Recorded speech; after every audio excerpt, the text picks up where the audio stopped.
Have you ever wondered how a bowling ball is made? Until the early 20th century, bowling balls were made of hardwood and then rubber. It was exclusively during the 1970s that bowling balls moved forward, becoming polyester, continued in the 80s by a compound known as urethane. These were the materials used until the 1990s, when people began to take the game a bit more seriously. It was at this point that we began to use different materials to construct the balls, starting with the center, or core of the ball. Instead of being developed with one material throughout, we began to structure them with dense blocks at the core in order to change the way that the balls moved down the lane and interacted with the oil patterns on them. This core was then covered with an outer layer called a coverstock, which was made up of resin. Fast forward to today, and the process is very similar, although advancements in technology have streamlined the process to make it more accurate and customizable. The simple answer is that different molds are utilized into which the proper materials are poured and permitted to set. A bowling ball is comprised of two fundamental layers, the center or core and the outside or coverstock. Now, however, there are different manufacturing techniques that allow for balls to be made to suit a player's style and strength. Professional players may even have several balls that they use depending upon the conditions surrounding their game. To accomplish a strike, which is knocking down all 10 pins, one cannot aim for a center shot. The pins are spaced too far apart, and such a direct hit would give you a split, which can be very difficult to pick up in your second throw. This is why more advanced players throw a curved ball coming at the pins at an angle, which is called a hook. House bowling balls are generally designed to travel in a straight line, while professional balls are made with an imbalance to get this hook. The imbalance comes from the variations in the core of the ball. There are numerous possible core shapes, both symmetrical and asymmetrical.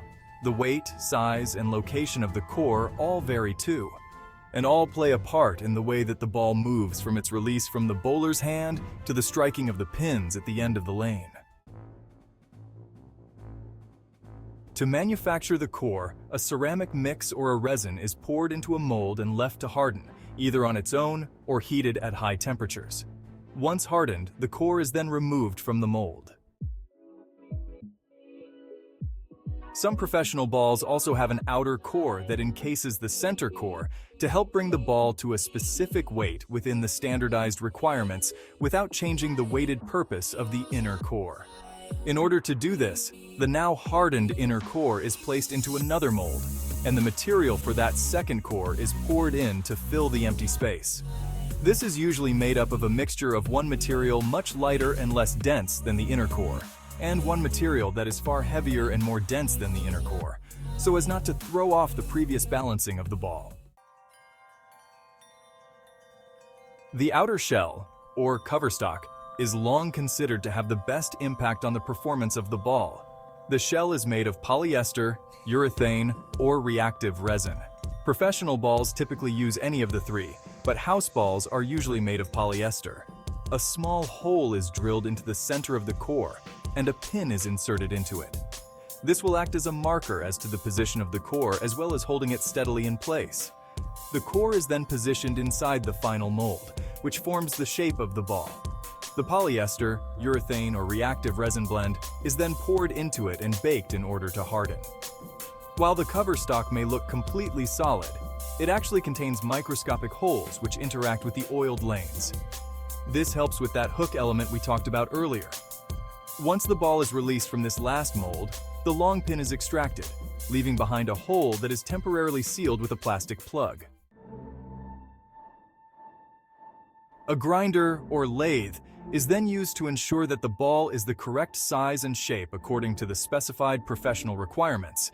It is then sanded and/or polished in order to be able to achieve particular performances on the lanes. A ball's texture can have a significant impact on its performance, so this is an important step. Lastly, it's time to drill the finger holes. Remember that plastic plug that sealed the pinhole? You guessed it. This marks the spot where those finger holes are placed. Once this is completed, the ball is finished and ready for play. And that's how it's done.